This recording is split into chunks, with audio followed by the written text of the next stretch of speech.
Hello and welcome to Street Talk, your voice and your views on the issues in the news. We're coming to you from New York, the city that never sleeps. One important area in town is Union Square Park, which is the starting or finishing point for many of the protests here. On quieter days, however, this area is sprawling with artists displaying their work, trying to make a few dollars, as well as those enjoying a lazy day, trying to catch some sun. It was named a National Historic Landmark in 1997, primarily to honor it as the site of the first Labor Day parade. Well, in our last Street Talk, we asked you, our viewers around the world, if you thought New Yorkers were any different from anyone else.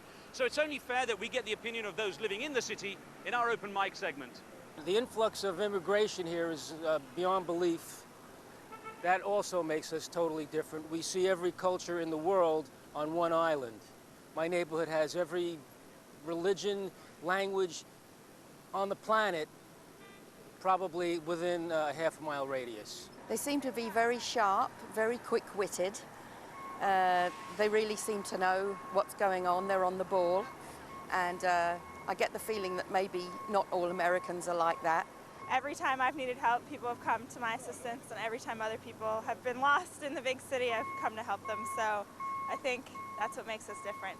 I don't think they're any ruder than anyone else. When they're in a hurry and they've got a place to go, they just try and get there. And dealing with all this traffic, I guess you get a little cranky.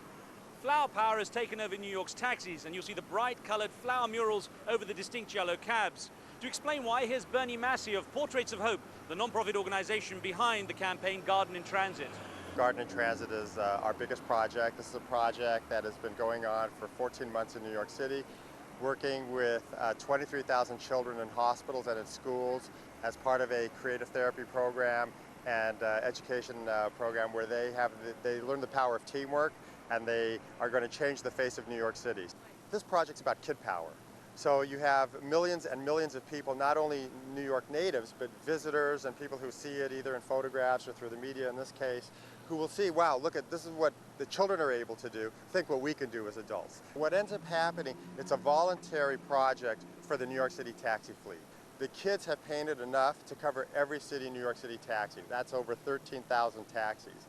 So far, we've done over 2,000 in just 10 days. It takes about 6 or 7 minutes per vehicle to actually get the panels put on the car. The panels are all signed by the children's names, whatever school or hospital they happen to have actually participated with.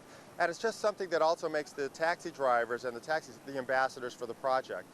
Our next big project that we want to focus on now is we want to do something in space as a way to promote science education for kids and get them energized about science education and see what we can do that could actually create something that would end up up in the heavens above.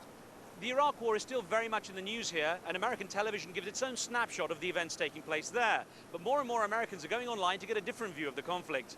Here's a video clip showing you the constant dangers taking place there.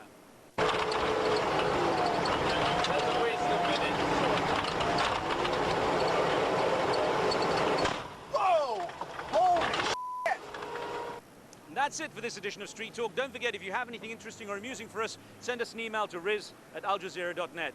Don't forget, what you see here isn't necessarily the view held by Al Jazeera, and some of the content's been edited, but for time and space reasons only. And that's the talk on the streets of New York.